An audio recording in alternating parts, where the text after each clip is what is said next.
കഥ തുടങ്ങുന്നത് നമ്മുടെ കഥാനായികയായ സൂജിനെ കാണിച്ചുകൊണ്ടാണ്. സൂജിൻ ഒരു ദിവസം രാവിലെ അവൾ താമസിക്കുന്ന അപ്പാർട്ട്മെന്റിന്റെ അവിടെയുള്ള ലിഫ്റ്റിലേക്ക് കയറുന്ന സമയം ആ അപ്പാർട്ട്മെന്റിലെ ഒരു താമസക്കാരിയായ കൊച്ചു പെൺകുട്ടിയെ കാണുന്നുണ്ട്. സൂജിൻ ആ പെൺകുട്ടിയുടെ കണ്ണുകളിലേക്ക് സംസാരിക്കാനായി ഉറ്റു നോക്കുമ്പോഴേക്കും അവൾ ആകെ ഷോക്കാവുന്നു. കാരണം ആ പെൺകുട്ടിക്ക് ആക്സിഡന്റ് പറ്റുന്ന കണക്കൊരു സീൻ സൂജിന്റെ മനസ്സിൽ മിന്നി മറയാണ്. സൂജിന് ഇത് എന്താണെന്ന് മനസ്സിലാക്കാൻ സാധിക്കും മുന്നേ ഗ്രൗണ്ട് ഫ്ലോർ എത്തുകയും ആ പെൺകുട്ടി ഇറങ്ങി പോവുകയും ചെയ്യുന്നു. ആ പെൺകുട്ടി ഒന്നും തന്നെ സൂചനയോട് മിണ്ടാൻ നിന്നില്ല. സൂചനം തനിക്ക് എന്തിപ്പോ ഇങ്ങനെ തോന്നിയത്, ആ പെൺകുട്ടിയോടൊന്ന് സംസാരിക്കാൻ നോക്കിയപ്പോ എന്തിപ്പോ മനസ്സിൽ ഇങ്ങനെ കാര്യങ്ങളൊക്കെ വന്നു പോയെന്ന് ആകെ ഡൗട്ടില് പതിയെ ലിഫ്റ്റിന് പുറത്തേക്ക് ഇറങ്ങുമ്പോഴേക്കും മുന്നേ ആ പെൺകുട്ടിക്ക് അപകടം പറ്റുന്ന കണക്ക് ചില തോന്നൽ സൂചിന് വന്നിരുന്നില്ലേ, അത് സത്യമാവുന്ന കണക്ക് അവിടെ കാര്യങ്ങൾ ഉണ്ടാവുന്നു. സൂചിൻ റോഡ് ക്രോസ് ചെയ്യാനായി നിന്ന് ആ പെൺകുട്ടി ഒരു സൈക്കിളുകാരൻ തട്ടിയിടുന്നത് ഹാലൂസിനേഷൻ കണക്ക് കണ്ടിരുന്നു. ഇപ്പൊ അതേ കണക്ക് തന്നെ സംഭവിക്കുമ്പോ ആ പെൺകുട്ടിയെ ഇടിക്കാനായി ഒരു വലിയ വാഹനം ചീറിപ്പാഞ്ഞു വരുന്നതും കണ്ട് ആകെ പേടിച്ച് ആ പെൺകുട്ടിയെ രക്ഷപ്പെടുത്താനായി വേഗം അങ്ങോട്ടേക്ക് ഓടുന്ന ആ സമയം തനിക്ക് അപകടം പറ്റിയാലും സാരില്ല, ആ പെൺകുട്ടിയെ രക്ഷപ്പെടുത്തണമെന്ന രീതിയിലായിരുന്നു സൂചിൻ ഉണ്ടായിരുന്നത്. ആക്ച്വലി ആ ഒരു സമയം സൂചിന്റെ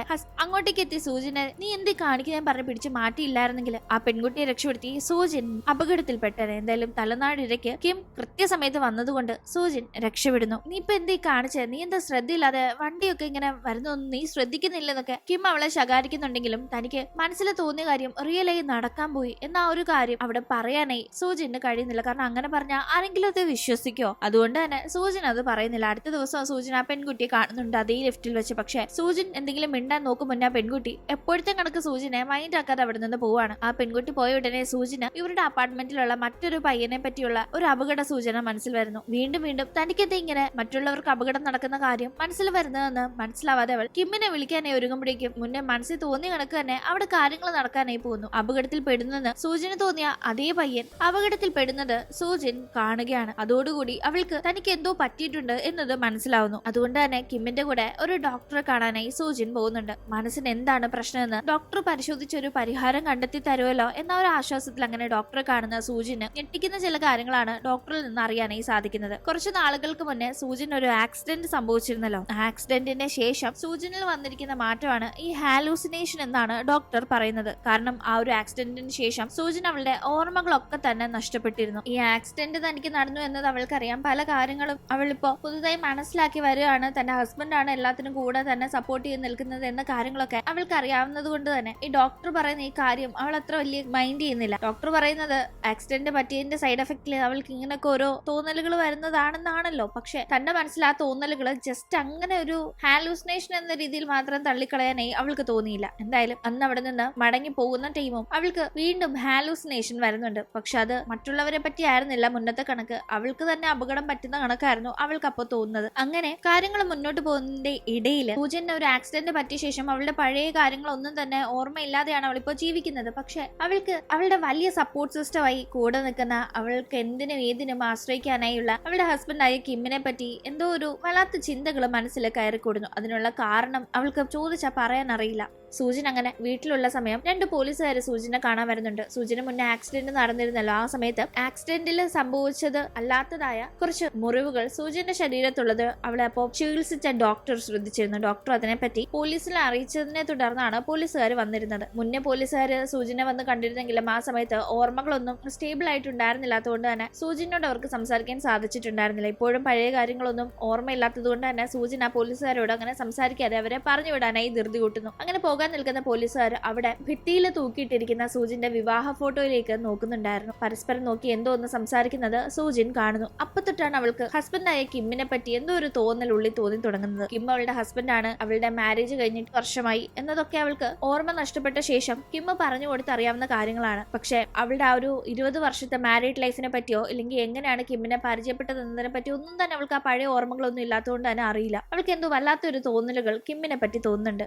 അങ്ങനെ അവൾ ആകെ ഡിസ്റ്റർബ്ഡ് ആയുള്ള സമയത്താണ് വീണ്ടും അവൾ ലിഫ്റ്റിൽ ഇങ്ങനെ പോകുന്ന ടൈം ഒരു പെൺകുട്ടിയെ കാണുന്നത്. ആ പെൺകുട്ടി ആ ഒരു അപ്പാർട്ട്മെന്റിൽ താമസിക്കുന്ന ഒരു പെൺകുട്ടിയാണ്. ആ പെൺകുട്ടിയുടെ കയ്യിലുണ്ടായിരുന്ന ഒരു എൻവലപ്പ് താഴെ വീണു. അത് സൂചിൻ എടുത്തു കൊടുക്കുന്ന ടൈം ആ പെൺകുട്ടിയുടെ കണ്ണുകളിലേക്ക് നോക്കുന്ന അവൾ ആ പെൺകുട്ടി അധികം വൈകാതെ മുഖത്തൊരു പാടുള്ള ഒരാൾ മൂലം ഉപദ്രവിക്കപ്പെടും എന്ന ഒരു രീതിക്ക് ഹാലൂസിനേഷൻ തോന്നിയത് കൊണ്ട് തന്നെ ഇത് ആ പെൺകുട്ടിയോട് പറയണമെന്ന് ഉറപ്പിച്ച് ആ പെൺകുട്ടി ലിഫ്റ്റിൽ നിന്ന് ഇറങ്ങുമ്പോൾ അവളെ ഫോളോ ചെയ്ത് പോകുന്നുണ്ട്. അവൾ അപ്പോഴേക്കും അവളുടെ അപ്പാർട്ട്മെന്റിന്റെ ഡോറിന്റെ അവിടെ എത്തിയിരുന്നു. കുട്ടി സൂക്ഷിക്കണം, കുട്ടിയെ ആരും ഉപദ്രവിക്കാൻ സാധ്യതയുണ്ടെന്ന് പറഞ്ഞു സൂചിന് ഓരോന്ന് പറയുമ്പോൾ ഇവരെന്തീ പറയുന്നതെന്നൊക്കെ ആ പെൺകുട്ടി ആകെ ഡിസ്റ്റർബ് ആവുന്നുണ്ട്. അവളത് മൈൻഡ് ആക്കാതെ വീട്ടിലേക്ക് കയറി പോകുമ്പോൾ ഡോർ അടയ്ക്കാനായി അകത്തുണ്ടായിരുന്ന ആ കുട്ടിയുടെ അച്ഛൻ പുറത്തേക്ക് എത്തുമ്പോൾ താൻ ആ പെൺകുട്ടിയെ ഉപദ്രവിക്കുന്ന കണക്ക് കണ്ട അതേ ആൾ ആ പെൺകുട്ടിയുടെ അച്ഛനാണെന്ന് ഇപ്പൊ കാണുന്ന സൂജിന് മനസ്സിലാവുന്നുണ്ട്. അവൾക്കത് വല്ലാതെ ഒരു ഡിസ്റ്റർബിംഗ് ആയിട്ടുള്ള ഒരു കാര്യമായിരുന്നു. സ്വന്തം അച്ഛൻ ആ കുട്ടിയെ ഉപദ്രവിക്കുന്നത് ചിന്തിക്കാൻ പോലും സൂജിന് വയ്യ. പക്ഷെ അത് നടക്കുമെന്ന് അവൾക്ക് ഉറപ്പുണ്ട്. കാരണം മുന്നേ 2 കുട്ടികളുടെ കാര്യത്തിൽ അവൾക്ക് തോന്നിയ ഹാലൂസിനേഷൻ അതേപടി നടന്നിരുന്നല്ലോ. എന്തായാലും അതുകൊണ്ട് തന്നെ അവളാകട്ടെ ആ പെൺകുട്ടി അപ്പാർട്ട്മെന്റിന്റെ വെളിയിലേക്ക് വരുന്നത് വരെ അവിടെ വെയിറ്റ് ചെയ്ത് നിൽക്കുന്നു. കുറച്ചു കഴിഞ്ഞാൽ പുറത്തേക്ക് ഇറങ്ങുമ്പോൾ ഫോളോ ചെയ്ത് പോകുന്നുണ്ടെങ്കിലും തിരക്കേറിയ ഒരു റോഡിലെത്തുമ്പോൾ ആ പെൺകുട്ടി അവളുടെ കണ്ണിൽ നിന്ന് അങ്ങോട്ടോ മറഞ്ഞു പോകുന്നുണ്ട്. ആ പെൺകുട്ടിയോട് തനിക്ക് വന്ന ആ ഒരു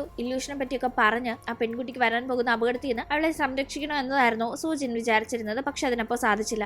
ഈ സമയത്താണ് അവൾ അവിടെ ഒരു ലേഡിയെ കാണുന്നത്. അവരാകട്ടെ സൂജിന്റെ അടുത്തെത്തി എന്നെ മനസ്സിലായില്ലേ, മറന്നുപോയി എന്നൊക്കെ ചോദിച്ച് സംസാരിക്കുമ്പോഴാണ് അവൾക്ക് ഇത് തന്റെ കൊളീഗ് ആണെന്നും തനിക്ക് ആക്സിഡന്റിന് ശേഷം ഇവരെ പോലും ഓർമ്മയില്ല എന്ന കാര്യവും അവൾക്ക് മനസ്സിലാവുന്നത്. അങ്ങനെ അവരോട് അവൾ പക്ഷെ ആ ഓർമ്മയില്ലാത്ത കണക്കൊന്നും സംസാരിക്കുന്നില്ല. അവർ സംസാരിക്കുന്നതിനൊത്ത ആ ഒരു ഫ്ലോയിൽ അങ്ങ് സംസാരിക്കുന്നു. ആ സമയത്താണ് അവൾക്ക് അവൾ തന്നെ എന്തായിരുന്നു മുന്നേ ചെയ്തിരുന്നത് എന്ന കാര്യങ്ങളെ പറ്റി ഇവരിൽ നിന്ന് മനസ്സിലാവുന്നത്. അതായത് ഇവരുടെ കൂടെ ഒരു നഴ്സറിയിൽ അവൾ ടീച്ചറായി വർക്ക് ചെയ്യായിരുന്നു എന്നത് അവിടെ പോയി കാര്യങ്ങളൊക്കെ കണ്ട് മനസ്സിലാക്കുമ്പോൾ അവിടെ വെച്ച് അവൾക്ക് ഹസ്ബൻഡായ കിമ്മിന്റെ ഒരു വിസിറ്റിംഗ് കാർഡ് കിട്ടുന്നു. അവിടെ ഇവൾ വർക്ക് ചെയ്തിരുന്ന സമയത്ത് സൂക്ഷിച്ചിരുന്ന സാധനങ്ങൾക്കിടയിൽ നിന്നാണ് അവൾക്ക് ഇപ്പൊ കിട്ടിയിരിക്കുന്നത്. അവൾ അവിടുത്തെ ജോലിക്ക് ഇപ്പോൾ വരാറില്ലായിരുന്നെങ്കിലും ഇവരതൊക്കെ അവിടെ സൂക്ഷിച്ചു വെച്ചിരുന്നു. അങ്ങനെ ആ വിസിറ്റിംഗ് കാർഡ് കിട്ടുന്ന അവൾ തനിക്ക് കിമ്മിനെ പറ്റി ഇപ്പൊ പ്രത്യേകിച്ച് ഒന്നും ഓർമ്മയില്ലല്ലോ, അതുകൊണ്ട് കുറച്ച് കാര്യങ്ങളൊന്നും മനസ്സിലാക്കണം എന്ന രീതിക്ക് ആ വിസിറ്റിംഗ് കാർഡിലെ അഡ്രസ്സിന്റെ അവിടേക്ക് ചെല്ലുമ്പോൾ അതൊരു ചെറിയ ഓഫീസ് അഡ്രസ് ആണ്. പക്ഷെ ആ ഒരു ഓഫീസ് ഇപ്പോൾ പ്രവർത്തിക്കുന്നില്ല. കഴിഞ്ഞ ഒരു 6 മാസമായിട്ട് അത് പൂട്ടിക്കെട്ടിയിരിക്കുകയാണെന്ന കാര്യമാണ് അവൾക്ക് മനസ്സിലാവുന്നത്. കിമ്മിന്റെ ഓഫീസ് പൂട്ടിക്കെട്ടിയോ? എന്നിട്ട് കിം എന്നോട് പറഞ്ഞില്ലല്ലോ, അതെന്ത് പറ്റി അങ്ങനെ പൂട്ടാൻ മാത്രം? കിം എന്നിട്ട് ജോലിക്ക് പോകുന്നുണ്ടല്ലോ, എന്തിവിടെ നടക്കുന്നതെന്ന് അവൾക്ക് കിമ്മിനെ പറ്റി ഒരു ഡൗട്ട്. ഇത് ടീം വീട്ടിലേക്ക് എത്തുന്ന കിമ്മ കേട്ട് അവിടെ മുന്നേ പോലീസുകാർ വന്നിട്ട് പോയപ്പോ സൂജിന് കൊടുത്തിട്ട് പോയി അവരുടെ വിസിറ്റിംഗ് കാർഡ് കണ്ട് ആകെ ഡിസ്റ്റർബ്ഡ് ആവുന്നുണ്ട്. എന്തോ ഒരു രഹസ്യം കിം സൂജിൻ അറിയാതെ സൂക്ഷിക്കുന്നുണ്ട്. അതുകൊണ്ട് തന്നെ വേഗം ഡിസ്റ്റർബ്ഡ് ആയി കിം സൂജിനെ വിളിക്കുന്നുണ്ടെങ്കിലും അവളാകട്ടെ കിം തന്നോട് എന്തൊക്കെയോ രഹസ്യങ്ങൾ സൂക്ഷിക്കുന്നുണ്ടെന്ന് കിമ്മിന്റെ ഈ ഒരു പൂട്ടിപ്പോയ സ്ഥാപനത്തെ പറ്റി കണ്ട് ആകെ ഡിസ്റ്റർബ്ഡ് ആയി ആ ഒരു ഫോൺ കോൾ അറ്റൻഡ് ചെയ്യാൻ നിൽക്കുന്നില്ല. അന്ന് വീട്ടിലേക്ക് മടങ്ങി എത്തുന്ന സൂജിനെ വെയിറ്റ് ചെയ്തിരുന്ന കിം അവളെന്താ മുന്നേ ഫോൺ ചെയ്തിട്ട് എടുക്കാഞ്ഞത് എന്നൊക്കെ ക്വസ്റ്റ്യൻ ചെയ്യുമ്പോഴേക്കും നിങ്ങളെന്താ കമ്പനി പൂട്ടിപ്പോയിട്ട് എന്നെ അറിയിക്കാതിരുന്നതെന്നായിരുന്നു സൂജിന്റെ ചോദ്യം. തന്റെ പഴയ ഓഫീസിന്റെ അവിടേക്ക് അവൾ പോയിട്ടുണ്ടെന്ന് മനസ്സിലാക്കുന്ന കിം അവൾ എന്തിനാ അവിടെ പോയി എന്നൊക്കെ ക്വസ്റ്റ്യൻ ചെയ്യുന്നുണ്ട്. ഈ ഒരു സമയം അവൾക്ക് പഴയ ഓർമ്മകൾ വല്ലതും തിരിച്ചു വന്നോ എന്ന് കിം എടുത്തു ചോദിക്കുമ്പോൾ എന്താ ഞാൻ പഴയതൊന്നും ഓർക്കണ്ടേ, ഓർക്കാതിരിക്കുന്നതാണോ നിങ്ങൾക്ക് ഇഷ്ടമെന്ന് അവളും തിരിച്ചു ചോദിക്കുന്നു. എന്തായാലും ഈ ഒരു ടോണിൽ സംസാരിച്ചാലേ ശരിയാവില്ല എന്ന് തോന്നുന്ന കിം അവളെ കൺവിൻസ് ചെയ്യുന്ന രീതിയിൽ ഓരോന്ന് പറഞ്ഞ് സമാധാനിപ്പിക്കുന്നു. എന്തായാലും അന്ന് അങ്ങനെ കോൺവെർസേഷൻ അവസാനിച്ചെങ്കിലും അന്ന് രാത്രി ഉറങ്ങാനേ സൂജിന് കഴിഞ്ഞില്ല. കിം തന്നോട് എന്തൊക്കെയോ മറക്കുന്നുണ്ടെന്ന് ഉറപ്പിക്കുന്ന അവൾ താൻ മുന്നേ വർക്ക് ചെയ്തിരുന്ന ആ ഒരു നഴ്സറി കം ആർട്ട് സ്കൂളില് തന്റെ ബിലോങ്ങിങ്സ് ഒക്കെ തന്നെ അയച്ചു തരാനായി ആ കൊളീഗിനോട് ആവശ്യപ്പെടുന്നു. തുടർന്ന് അവരാകട്ടെ അതൊക്കെ അവൾക്ക് പോസ്റ്റിൽ അയച്ചു കൊടുക്കുന്നുണ്ട്. അത് കയ്യിൽ കിട്ടുമ്പോൾ വേഗം തന്നെ തുറന്ന് പരിശോധിക്കുമ്പോൾ അതിലുള്ള ഒരു ഡയറിക്കകത്ത് തന്റെ പഴയ കുറച്ച് ഫോട്ടോസ് ഉള്ളത് സൂജിൻ കാണുന്നു. പക്ഷെ ആ ഫോട്ടോസ് കാണുന്ന അവൾ അക്ഷരാർത്ഥത്തിൽ ഞെട്ടിപ്പോകുന്നുണ്ട്. കാരണം ആ ഫോട്ടോസിൽ അവളുടെ കൂടെയുള്ള ഒരു യുവാവ് ആരാണെന്ന് അവൾക്ക് അറിയില്ല. എന്തായാലും അതിപ്പോ ഹസ്ബൻഡായി കൂടെയുള്ള കിം അല്ല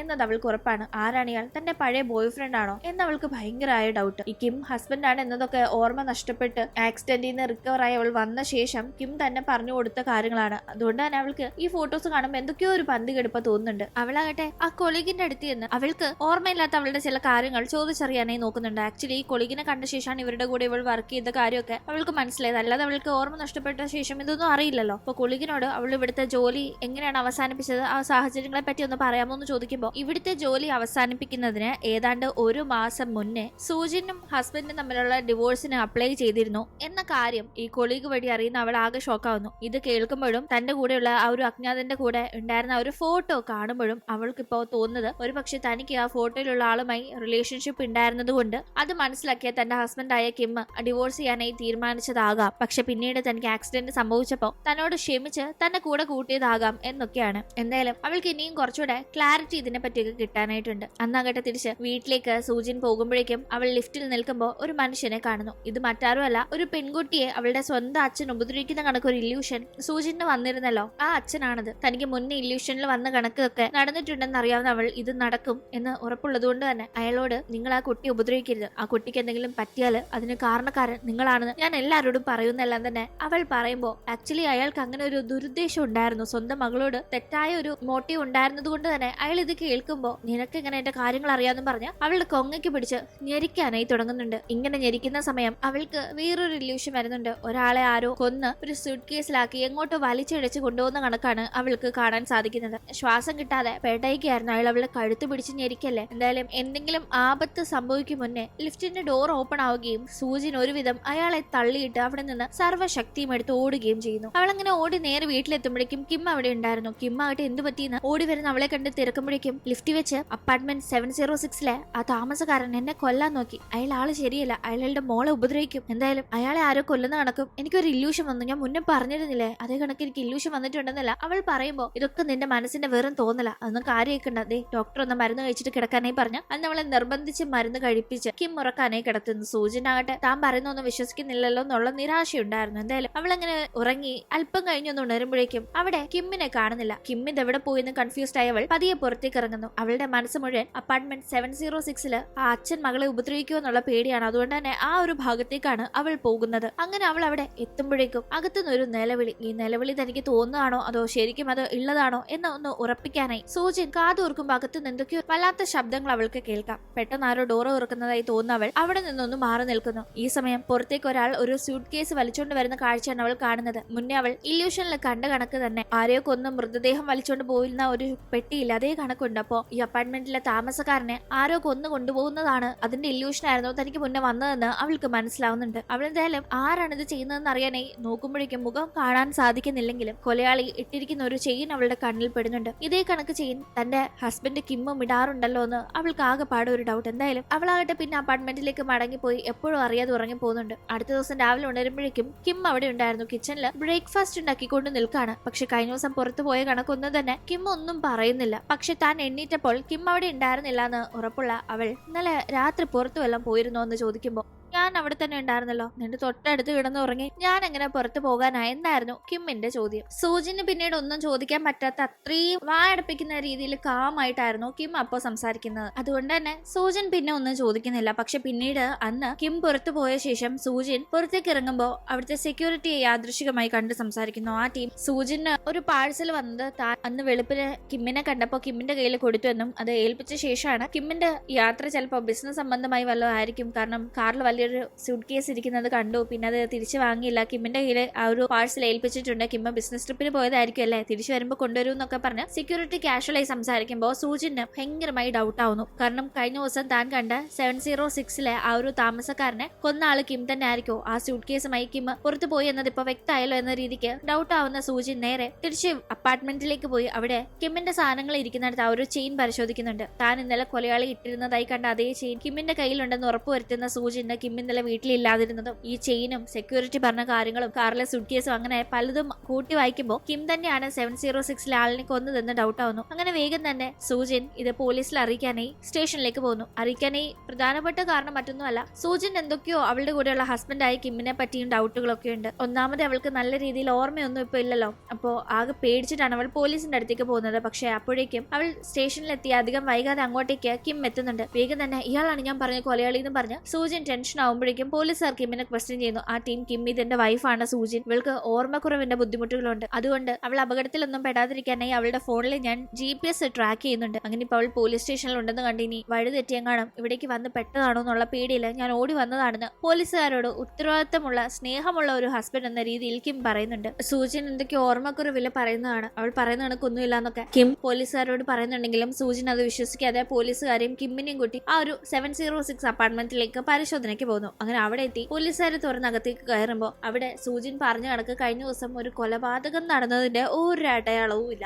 ഒരു മനുഷ്യൻ പോലും അവിടെ താമസിക്കുന്നതിന്റെ ഒരു അടയാളം പോലും ഇല്ല. ആ ഒരു അപ്പാർട്ട്മെന്റ് ഓണറുമായി സംസാരിക്കുമ്പോൾ ഈ അപ്പാർട്ട്മെന്റ് ഇതുവരെ വിറ്റുപോകാതെ കിടക്കുന്ന ഒരു അപ്പാർട്ട്മെന്റ് ആണ് എന്നതാണ് അറിയാനായി സാധിക്കുന്നത്. അതുകൂടി ആവുമ്പോൾ അത് കേൾക്കുന്ന പോലീസുകാർ പിന്നെ സൂജിൻ പറഞ്ഞത് എന്തെങ്കിലും വിശ്വസിക്കോ? സൂജിനാണെങ്കിൽ ഇവിടെ താമസിക്കുന്ന അച്ഛനെയും മകളെയും കണ്ടതുപോലുമാണ്. ഇവിടെ നിന്ന് ആ അച്ഛനെ കൊന്ന് കിം എടുത്തോണ്ട് പോകുന്നതും കണ്ടതാണ്. എന്നിട്ടും ഇപ്പൊ എന്താ ഇങ്ങനെയൊക്കെ പറയുന്നതെന്ന് ഒന്നും മനസ്സിലാവുന്നേ ഇല്ല. എന്തേലും അങ്ങനെ തിരിച്ചെത്തിയ ശേഷം കിം ഈ ഒരു കാര്യത്തെ പറ്റി സൂജിനോട് മുഖം കറുപ്പിച്ച് സംസാരിക്കുന്ന പോലുമില്ല. വളരെ സ്നേഹത്തോടെ അവൾക്ക് മരുന്നൊക്കെ കൊടുത്ത് നിന്റെ ഓർമ്മക്കുറവൊക്കെ എത്രയും പെട്ടെന്ന് ചികിത്സിച്ച് മാറും, ഞാൻ അതിന് നിന്റെ കൂടെ തന്നെയുണ്ട്, എന്റെ അസുഖമൊക്കെ മാറി നമുക്ക് വിദേശത്ത് പോയി നമ്മുടെ ലൈഫ് ഒന്നുകൂടെ തുടങ്ങണമെന്നൊക്കെ പറഞ്ഞ് അവളോട് കാര്യമായി സംസാരിക്കുന്നുണ്ടെങ്കിലും അവളാകട്ടെ ഒട്ടും തന്നെ മൈൻഡ് ചെയ്യാനേ നിൽക്കുന്നില്ല. അവൾക്ക് എന്തൊക്കെയോ ഡൗട്ട് ഇപ്പോഴും കിമ്മിനെ ചുറ്റിപ്പറ്റിയുണ്ട്. അന്ന് കിമ്മ് കൊടുത്ത മരുന്ന് അവളുടെ കാര്യത്തിൽ അവൾക്കുള്ള സംശയം കൊണ്ട് കഴിച്ചതുമില്ല. എന്തായാലും കിം അടുത്ത ദിവസം പുറത്തു പോയ ശേഷം സൂജൻ പുറത്തേക്ക് ഇറങ്ങുമ്പോഴേക്കും അവൾ അതേ അപ്പാർട്ട്മെന്റിൽ താമസിക്കുന്ന ഒരാളെ ലിഫ്റ്റിൽ വെച്ച് കാണുന്നു. പക്ഷെ അയാളെ ഇപ്പൊ കാണുന്ന അവൾക്ക് അവളുടെ പഴയ ഫോട്ടോസിൽ കൂടെ ഉണ്ടായിരുന്ന ആളാണല്ലോ ഇത് എന്ന് മനസ്സിലാവുന്നുണ്ട്. അയാൾ പക്ഷെ അവളെ ശ്രദ്ധിച്ചിരുന്നില്ല. അയാൾ ലിഫ്റ്റിൽ നിന്ന് ഇറങ്ങി മുന്നോട്ട് പോകുമ്പോഴേക്കും അവൾ ഫോളോ ചെയ്ത് പോകുമ്പോൾ ആരോ അയാളെ ഭയങ്കരമായി ഉപദ്രവിക്കുന്ന കാഴ്ചയാണ് കാണുന്നത്. എന്തോ ഒരു കാര്യം പറഞ്ഞ് വഴക്ക് പറയും ഇടിക്കുകയും ഒക്കെ ചെയ്യുന്നുണ്ട്. അയാൾ പോയ ശേഷം ആ മനുഷ്യന്റെ അടുത്തേക്ക് സൂജൻ ചെല്ലുമ്പോഴേക്കും അവളെ കണ്ട് ഞെട്ടുന്ന അയാളുടെ അപ്പാർട്ട്മെന്റിലേക്ക് അവളെ വിളിക്കുമ്പോൾ തനിക്ക് അറിയാനുള്ള കാര്യങ്ങൾക്കുള്ള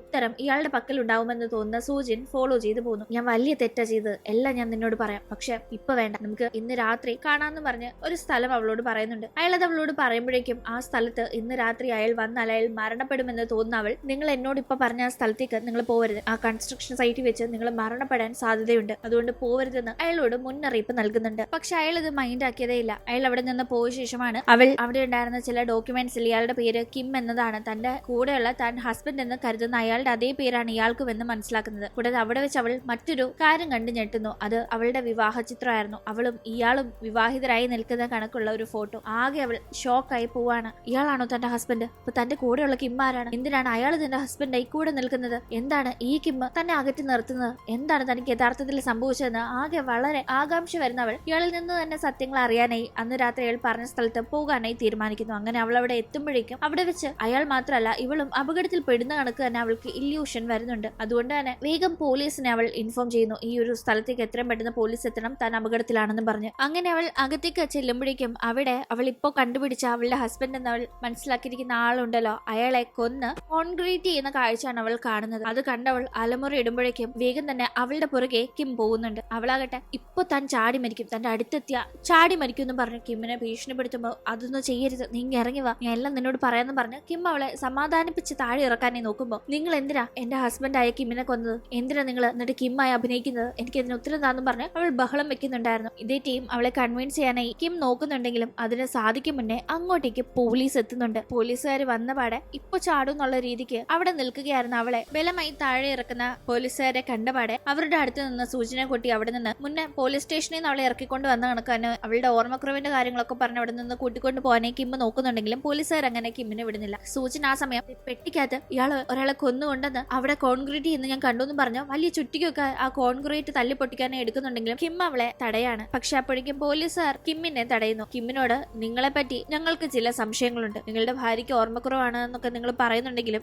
അവര് ആ ഒരു കാര്യം കൊണ്ട് നിങ്ങളുടെ പേര് മറന്നു എന്ന് വിചാരിക്കാം, പക്ഷെ നിങ്ങൾ തന്നെ നിങ്ങളെ കിം എന്നാണല്ലോ പരിചയപ്പെടുത്തിയത്. പക്ഷെ ആക്ച്വലി നിങ്ങൾ കിം അല്ല, നിങ്ങളുടെ പേര് സൺവു എന്നാണ്. എന്തിനാണ് നിങ്ങൾ ഐഡന്റിറ്റി മറച്ചു വെച്ചെന്ന് പോലീസ് സ്റ്റേഷനിൽ ഒന്ന് സംസാരിച്ചത്? അതിനെപ്പറ്റി ഞങ്ങൾക്ക് അന്വേഷിക്കണമെന്ന് പറഞ്ഞ് ആ ചുറ്റിക പിടിച്ചു വാങ്ങി സൂചൻ പറഞ്ഞ ആ സ്ഥലത്തെ കോൺക്രീറ്റ് പൊട്ടിച്ചെടുക്കുമ്പോൾ അവിടെ അകത്തൊരു മൃതദേഹം സ്റ്റഫ് ചെയ്ത് വെച്ചിരിക്കുന്നത് അവർക്ക് കാണാം. തുടർന്ന് വേഗം തന്നെ കിം എന്ന പേരിൽ ഇത്രയും നാള് അറിയപ്പെട്ടിരുന്ന ഈ സൺവുവിനെ അറസ്റ്റ് ചെയ്യുന്നു. അങ്ങനെ ചോദ്യം ചെയ്യുന്ന സമയത്താണ് ചില കാര്യങ്ങൾ അവിടെ വ്യക്തമാവുന്നത്. ആക്ച്വലി സൂജന്റെ ഹസ്ബൻഡ് ആയിരുന്ന കിം ഈ സൺവുവിന്റെ സ്വന്തം ബ്രദർ ആയിരുന്നു. സൺവുവിന്റെയും കിമ്മിന്റെയും ഫാമിലിയിലേക്ക് ദത്തെടുത്തിരുന്ന പെൺകുട്ടിയായിരുന്നു സൂജിൻ. സൂജിൻ ഇടയ്ക്ക് ഒരു ചെറിയ പെൺകുട്ടി അപകടത്തിൽപ്പെടുന്ന കണക്ക് കഥയുടെ തുടക്കത്തിൽ ഇല്യൂഷനിൽ കണ്ടില്ല. ആക്ച്വലി ആ പെൺകുട്ടി അവളുടെ കുട്ടിക്കാലം തന്നെയായിരുന്നു. പിന്നീട് ഒരു ചെറിയ പയ്യൻ അപകടത്തിൽപ്പെടുന്ന കണക്ക് കണ്ടിരുന്നില്ലേ, ആ പയ്യൻ അവളുടെ ഹസ്ബൻഡായ കിമ്മിന്റെ കുട്ടിക്കാലമായിരുന്നു. അവൾ ഒരു ടീനേജ് പെൺകുട്ടിയെ അച്ഛൻ ഉപദ്രവിക്കുന്ന കണക്ക് കണ്ടില്ലേ, അത് ആക്ച്വലി അവളുടെ ലൈഫിൽ നടന്ന സംഭവം തന്നെയായിരുന്നു. അവളെ ദത്തെടുത്ത് വളർത്തിയ ആ അച്ഛൻ പിന്നീട് അവളെ ഉപദ്രവിക്കാൻ നോക്കിയപ്പോൾ അന്ന് അവളുടെ സ്റ്റെപ്പ് ബ്രദേഴ്സായി കൂടെ ഉണ്ടായിരുന്നവരിൽ പിന്നീട് അവളുടെ ഹസ്ബൻഡായി മാറിയ കിമ്മാണ് അന്ന് അവളെ പ്രൊട്ടക്ട് ചെയ്യുന്നതും പിന്നീട് സൺവുവിന്റെ കൂടെ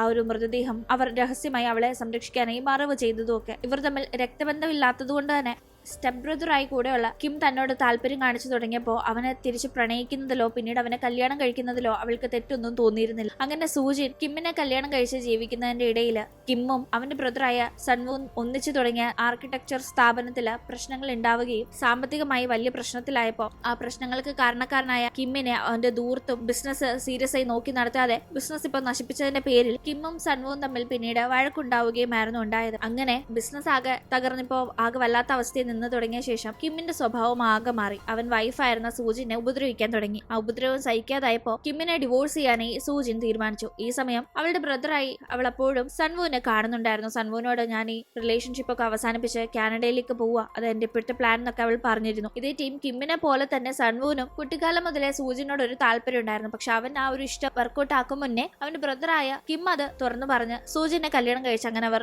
ജീവിച്ചു തുടങ്ങി. ഇപ്പൊ ഇവർ ഡിവോഴ്സ് ആവുന്നു എന്ന് കണ്ടപ്പോ സൺവുവിന് വീണ്ടും സൂജിനെ സ്വന്തമാക്കണമെന്ന് തോന്നി. ഈ സമയത്താണ് ബിസിനസ്സിൽ ആ ഒരു തകർച്ചയുടെ കാര്യം പറഞ്ഞ് കിമ്മിനും ഇടയിൽ വഴക്കാവുന്നത്. ആ വഴക്കിന്റെ ഒടുക്കം അത് കണ്ട് ഇടപെടാനായി വന്ന സൂജിനെ സാരമായി പരിക്കേൽക്കുകയും ആ വഴക്കിൽ കിമ്മിനെ സൺവു കൊല്ലുകയും ചെയ്തു. കൊന്ന ശേഷം അവന്റെ ബോഡി കോൺക്രീറ്റ് ചെയ്ത് വെക്കുകയായിരുന്നു. ഇവരുടെ ആ ഒരു ആർക്കിടെക്ചർ സ്ഥാപനത്തിന്റെ നേതൃത്വത്തിൽ പണി തുടങ്ങിയിട്ടുണ്ടായിരുന്ന ഒരു കൺസ്ട്രക്ഷൻ സൈറ്റിൽ അന്ന് സൺവു ചെയ്തത്. ആ ഒരു ആക്സിഡന്റിൽ പരിക്കേറ്റിരുന്ന സൂജിനെ ഈ കൊലപാതകത്തിന്റെ വിവരം മറച്ചുവെച്ച് അവൾക്ക് അല്ലാതെ കാഷ്വലായി സംഭവിച്ച ഒരു ആക്സിഡന്റ് എന്ന രീതിക്ക് ഹോസ്പിറ്റലിൽ അഡ്മിറ്റ് ചെയ്ത ശേഷം അവൾക്ക് ഓർമ്മകളൊന്നും ഇല്ലാന്ന് മനസ്സിലാക്കുന്ന സൺവുവിന് അവളെ സ്വന്തമാക്കാനും സാമ്പത്തിക ബുദ്ധിമുട്ടുകളിൽ നിന്ന് രക്ഷപ്പെടാനും ഒക്കെയായി അവളുടെ ഹസ്ബൻഡായ കിമ്മിന്റെ ഐഡന്റിറ്റിയിലേക്ക് മാറാം, അതാണ് നല്ലത്. അങ്ങനെയാണെങ്കിൽ ഇൻഷുറൻസ് തുകയൊക്കെ തനിക്ക് തിരിമറി നടത്തി നേടിയെടുക്കാന്നൊക്കെ തോന്നി അവൻ മരണപ്പെട്ടത് ബ്രദറായ സൺവു ആണ്. കിം ജീവനോടെ ഉണ്ടെന്ന രീതിക്ക് പിന്നീട് അവന്റെ ഐഡന്റിറ്റി തന്നെ മാറ്റി ജീവിച്ചു തുടങ്ങി. ഇതാണ് യഥാർത്ഥത്തിൽ നടന്നത്. പക്ഷെ അന്ന് ലിഫ്റ്റിൽ വെച്ച് പെൺകുട്ടിയെ കണ്ട കണക്കും പിന്നെ ഒരു പയ്യൻ അപകടം പറ്റുന്ന കണ്ട കണക്കും ആ സ്കൂൾ കുട്ടിയെ കണ്ട കണക്കും സ്കൂൾ കുട്ടിയുടെ അച്ഛനെ കണ്ട കണക്കും അച്ഛനെ കൊന്ന കണക്കും പിന്നീട് ഇപ്പൊ കിമ്മിനെ കൊന്ന കണക്കും ഒക്കെ സൂചിന് തോന്നിയതൊക്കെ ഇല്യൂഷൻ ആയിരുന്നു. ഇപ്പൊ കിം അവളെ കണ്ട് സംസാരിച്ച കണക്കും ഒക്കെ അവൾക്ക് തോന്നിയിരുന്നല്ലോ മുന്നേ ആ ഒരു ലിഫ്റ്റിൽ നിന്ന് കണ്ട ശേഷം. അതൊക്കെ തന്നെ അവളുടെ മനസ്സിലെ പഴയ ഓർമ്മകൾ ഇങ്ങനെ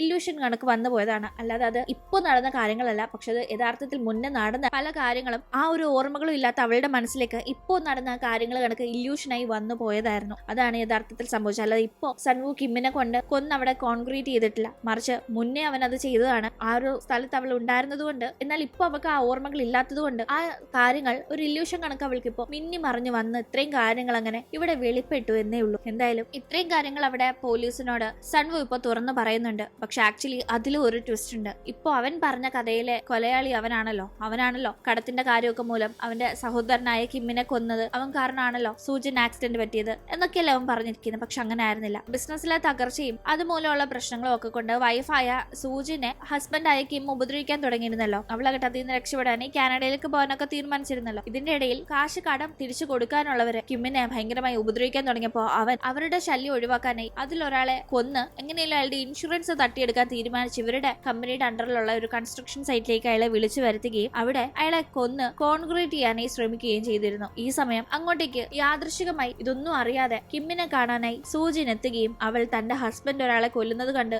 ആകെ ഷോക്ക് ആവുകയും ചെയ്തു. അവളിത് പോലീസിനോട് പറയുമെന്ന് അത് കണ്ട് പേടിക്കുന്ന കിം അവളെ കൺവിൻസ് ചെയ്യാനായി നോക്കുമ്പോഴേക്കും പേടിച്ച് അവൾ കുതിറുമ്പോഴേക്കും അവളുടെ ബാഗിൽ ഉണ്ടായിരുന്ന അവൾ കാനഡയിലേക്ക് പോകാനായി പ്ലാൻ ചെയ്തു വെച്ചിരുന്ന ചില ഡോക്യുമെന്റ്സ് ഒക്കെ കിം കാണുകയും അവൾ തന്നെ ഉപേക്ഷിച്ച് പോകുന്നു എന്നത് സഹിക്കാനാവാത്ത കിം ഞാനില്ലാതെ അവൾ ജീവിക്കേണ്ടെന്ന് ഉറപ്പിച്ച് അവളെയും കൊല്ലാന്ന് വിചാരിച്ചു. ഈ സമയം സ്വയം രക്ഷപ്പെടാൻ വേണ്ടി സൂജിൻ കയ്യിൽ കിട്ടിയ ഒരു ഇരുമ്പ് വടി കൊണ്ട് കിമ്മിനെ അടിക്കുകയും കിം അവിടെ മരിക്കുകയും ചെയ്തു. ആകെപ്പാടെ പേടിച്ച സൂജിന് വേറെ വഴിയില്ല. അവൾക്ക് ആശ്രയിക്കാൻ പിന്നീട് ആകെപ്പാടെ ഉള്ളത് കിമ്മിന്റെ ബ്രദറായ അവളും ബ്രദറിനെ പോലെ കണ്ട സൺവു മാത്രമാണ്. അവൾ വേഗം സൺവുവിനെ വിളിച്ച് കാര്യം പറയുമ്പോൾ അവിടേക്ക് എത്തുന്ന അവൻ അവളോടുള്ള താല്പര്യം കൊണ്ട് ഈ ഒരു കാര്യത്തിന്റെ പേരിൽ അവൾക്ക് ഒരിക്കലും ലൈഫിൽ പ്രശ്നം ഉണ്ടാവരുതെന്ന് ഉറപ്പിച്ച് അവൾ കൊന്ന കിമ്മിന്റെ ബോഡി അവിടെ അതേ കണക്ക് കോൺക്രീറ്റ് ചെയ്യാനായി തീരുമാനിച്ച് അങ്ങനെ ആ ബോഡി അവിടെ മറവ് ചെയ്തു. പക്ഷേ ഇതേ സമയം താൻ അറിഞ്ഞോണ്ടല്ലെങ്കിലും തന്റെ ഹസ്ബൻഡായ കിമ്മിനെ കൊന്നല്ലോ എന്ന് ആകെപ്പാടെ വല്ലാത്ത കുറ്റബോധം തോന്നി അവൾ ജീവിതം അവസാനിപ്പിക്കാനായി തീരുമാനിച്ച് ആ ബഹുനില കെട്ടിടത്തിന്റെ മുകളിൽ നിന്ന് താഴേക്ക് ചാടുകയായിരുന്നു. ഇത് കണ്ടു തന്ന സൺവുവിന് എന്തെങ്കിലും ചെയ്യാൻ സാധിക്കുമെന്നേ അവൾ അത് ചെയ്തു. പക്ഷെ ഭാഗ്യത്തിന് സൺവു വേഗം തന്നെ അവളെ ഹോസ്പിറ്റലിലേക്ക് എത്തിക്കുന്നത് കൊണ്ട് അവളുടെ ജീവൻ നഷ്ടപ്പെട്ടില്ല. പക്ഷെ ആ ഒരു അപകടത്തിലാണ് അവൾക്ക് ആരോഗ്യം വീണ്ടു കിട്ടിയെങ്കിലും ഓർമ്മകളെല്ലാം നഷ്ടപ്പെട്ടത്. എന്തായാലും പക്ഷെ ഈ സത്യം ഒന്നും തന്നെ അവൾക്കറിയില്ല. അവൾ തിരിച്ച് അപ്പാർട്ട്മെന്റിലേക്ക് പോകുന്നു. പോലീസ് ആകട്ടെ ആ ഒരു കോൺക്രീറ്റിന്റെ ഇടയിൽ നിന്ന് കണ്ട മൃതദേഹാവശിഷ്ടം DNA പരിശോധനയ്ക്ക് വിടുന്നു. അവരുടെ കസ്റ്റഡിയിലാണ് സൺവു ഉള്ളത്. അങ്ങനെ പോലീസ് കസ്റ്റഡിയിൽ സൺവു ഉള്ളപ്പോഴേക്കും ഒറ്റയ്ക്ക് അപ്പാർട്ട്മെന്റിൽ ഉണ്ടായിരുന്ന സൂജിനെ അറ്റാക്ക് ചെയ്യാനായി അവിടേക്ക് കിം എത്താണ്. ആക്ച്വലി കിം മരിച്ചിട്ടുണ്ടായിരുന്നില്ല. കുറച്ച് മാസങ്ങൾക്ക് മുന്നേ ആണല്ലോ ഈ ഒരു സംഭവങ്ങളൊക്കെ തന്നെ നടന്നത്. ആ ഒരു സമയം കിം സൂജിന്റെ അടിയേറ്റ് മരിച്ചു എന്ന് കരുതി കിമ്മിനെ കോൺക്രീറ്റ് ചെയ്യാനായി സൺവു ശ്രമിച്ചിരുന്നു എന്നത് സത്യമാണ്. പക്ഷെ ആക്ച്വലി അതിന്റെ ഇടയിൽ സൂജിന്റെ കാര്യത്തിൽ സൺവു ഡിസ്ട്രാക്റ്റഡ് ആയിരുന്ന ടൈം കിം അവിടെ നിന്ന് രക്ഷപ്പെട്ടു പോയിരുന്നു. അവൻ പക്ഷെ ഇത്രയും നാൾ രഹസ്യമായി മറഞ്ഞിരിക്കുകയായിരുന്നു. ഇപ്പോ കാര്യങ്ങൾ മനസ്സിലാക്കിയ അവൻ ഇവരെ ഫോളോ ചെയ്ത് കൂടെ ഉണ്ടായിരുന്നത് കൊണ്ട് തന്നെ സൺവു പോലീസ് കസ്റ്റഡിയിലാണ്. സൂജിൻ ഒറ്റയ്ക്കാണെന്ന് മനസ്സിലാക്കി അവളെ അറ്റാക്ക് ചെയ്യാനായി അവൾ ഒറ്റയ്ക്കുള്ള അപ്പാർട്ട്മെന്റിന്റെ അവിടേക്ക് എത്തുമ്പോഴേക്കും അവൾ അവനെ കണ്ട് ആകെ ഷോക്കാവുന്നു. അവിടെ വെച്ച് അയാൾ അവളെ ഉപദ്രവിക്കാൻ നോക്കുമ്പോഴാണ് അവൾക്ക് ഓർമ്മയെന്ന് മറന്നിട്ടുണ്ടായിരുന്ന കാര്യങ്ങളൊക്കെ ഓർമ്മ വരുന്നത്. അതായത് സൺവു പോലീസിനോട് പറഞ്ഞതൊക്കെ കള്ളമാണ്, താനാണ് കിമ്മിനെ അന്ന് അടിച്ചിട്ടത്, തന്നെ രക്ഷപ്പെടുത്തി രക്ഷപ്പെടുത്താനായിട്ടാണ് സൺവു അവിടേക്ക് വന്നതെന്ന കാര്യങ്ങളൊക്കെ തന്നെ അവൾ വേഗം തന്നെ കിമ്മുമായി നടക്കുന്ന പിടിവലിക്കിടയിൽ പോലീസ് സ്റ്റേഷനിലേക്ക് വിളിക്കുന്നുണ്ട്. ഈ സമയം പോലീസുകാരോട് അവൾ കാര്യങ്ങളെ പറ്റി സംസാരിക്കുമ്പോഴേക്കും അത് കേൾക്കുന്ന സൺവു വേഗം തന്നെ അവിടെ നിന്ന് പോലീസുകാരെ ഡിസ്ട്രാക്ട് ചെയ്ത് രക്ഷപ്പെട്ട് സൂജിന്റെ അപ്പാർട്ട്മെന്റിലേക്ക് എത്തുമ്പോഴേക്കും അവിടെ അവളെ അടിച്ചിട്ട് അപ്പാർട്ട്മെന്റിന് തീ കൊളുത്തി രക്ഷപ്പെട്ടു പോകാനായി ശ്രമിക്കുന്ന കിമ്മിനെയാണ് അവൻ കാണുന്നത്. പോലീസുകാരായിട്ട് സൂചൻ വിളിച്ച് പറഞ്ഞത് DNA ടെസ്റ്റ് റിസൾട്ട് വരാത്തതുകൊണ്ട് തന്നെ ആദ്യം കാര്യമാക്കിയില്ലെങ്കിലും അപ്പോഴേക്കും ടെസ്റ്റ് റിസൾട്ട് വരുമ്പോൾ അവർ കിമ്മിന്റേത് എന്ന് കരുതിയ ബോഡി കിമ്മിന്റേതല്ല, DNA റിസൾട്ട് വേറെയാണെന്ന് അവർക്ക് മനസ്സിലാവുന്നു. തുടർന്ന് അവരും അങ്ങോട്ടേക്ക് പുറപ്പെടുന്നു. അപ്പോഴേക്കും ഇവിടെ കിമ്മും സൺവുവും ഏറ്റുമുട്ടുന്നു. ആ സമയത്താണ് പോലീസുകാർ അങ്ങോട്ടേക്ക് വരുന്നത്. പോലീസുകാർ കിമ്മാണ് യഥാർത്ഥ തെറ്റുകാരനെന്ന് മനസ്സിലാക്കി അവനെ പിടിക്കാനായി നോക്കുന്നുണ്ട്. ഈ ടീം സൺവു തീ കത്തുന്ന അപ്പാർട്ട്മെന്റിനകത്തേക്ക് ചെല്ലുകയും അവിടെ ബോധരഹിതയായി കിടക്കുന്ന സൂജിനെ തട്ടി വിളിക്കുമ്പോൾ അവൾ അവനെ കാണുന്ന ഈ സമയം അവൾക്ക് വേണ്ടി അവൻ ചെയ്ത കാര്യങ്ങളൊക്കെ തന്നെ നന്ദിയോടുകൂടി അവിടെ ഏറ്റു പറയുന്നുണ്ടായിരുന്നു. അതൊന്നും കാര്യമാക്കണ്ട, ആഗ്രഹം പോലെ തന്നെ കാനഡയിലേക്ക് പോയി രക്ഷപ്പെടണം, ഇവിടെ നിന്ന് രക്ഷപ്പെട്ടു പോന്നു പറഞ്ഞു അവളെ ആ ബിൽഡിംഗിൽ നിന്ന് രക്ഷപ്പെടുത്തി വിടുന്ന അവൻ പക്ഷെ രക്ഷപ്പെടാതെ അകത്ത് കുടുങ്ങി പോന്നു. എന്തായാലും ആ ഒരു സംഭവത്തോടു കൂടി ബോധം മറിഞ്ഞ് ഹോസ്പിറ്റലൈസ്ഡ് ആയ സൂജൻ പിന്നീട് കണ്ണു തുറക്കുമ്പോൾ അവളുടെ അടുത്ത് ആ പോലീസുകാരുണ്ടായിരുന്നു. അവരോട് അവൾ ആദ്യമേ ചോദിക്കുന്നത് സൺവുവിനെ പറ്റിയാണ്. അവളെ അന്നും ഇന്നും എന്നും സംരക്ഷിക്കാനായി സൺവു ചെയ്ത കാര്യങ്ങളെ പറ്റി അറിയാവുന്നവൾ അവനെ തിരക്കുമ്പോഴേക്കും അവൻ അവളുടെ ജീവൻ രക്ഷപ്പെടുത്തി മരിച്ചു എന്ന ഒരു വാർത്തയാണ് അവൾ അറിയുന്നത്. കൂടാതെ മരിച്ചു എന്ന് വരുത്തി തീർത്ത് ഇൻഷുറൻസ് തുക തട്ടിയെടുക്കാൻ നോക്കിയതിന്റെ പേരിലും മറ്റു ചില സാമ്പത്തിക തട്ടിപ്പുകളുടെ പേരിലും വൈഫായ സൂജിനെ കൊല്ലാൻ നോക്കിയതിന്റെ പേരിലും ഒക്കെ അവർ കിമ്മിനെ അപ്പോഴേക്കും അറസ്റ്റും ചെയ്തിരുന്നു. അങ്ങനെ ഒരിടയ്ക്ക് അവൾ പേടിച്ചിരുന്ന തന്നെ ഉപദ്രവിക്കാനായി തന്റെ കൂടെ കൂടിയിരിക്കുന്ന ആളെന്ന് തെറ്റിദ്ധരിച്ച് വെറുത്തിരുന്ന ആ സൺവു ആണ് മുന്നേയും ഇപ്പോഴും അവളെ രക്ഷപ്പെടുത്തിയ ആളെന്ന് ആ തിരിച്ചറിവോടുകൂടി എന്നാൽ അവനിപ്പോ കൂടെ ഇല്ലാത്ത ആ ഒരു സങ്കടത്തിൽ ജീവിക്കുന്ന സൂജിനെ കാണിച്ചുകൊണ്ടാണ് ഈ ഒരു കഥ ഇവിടെ അവസാനിക്കുന്നത്. കൂട്ടുകാർക്ക് ഈ ഒരു വീഡിയോ ഇഷ്ടമായാൽ മറക്കാതെ ലൈക്ക് ചെയ്തും ഷെയർ ചെയ്തും സബ്സ്ക്രൈബ് ചെയ്തും സപ്പോർട്ട് ചെയ്യണം. വീണ്ടും പുതിയൊരു കഥയുമായി കണ്ടുമുട്ടും വരെ ബൈ.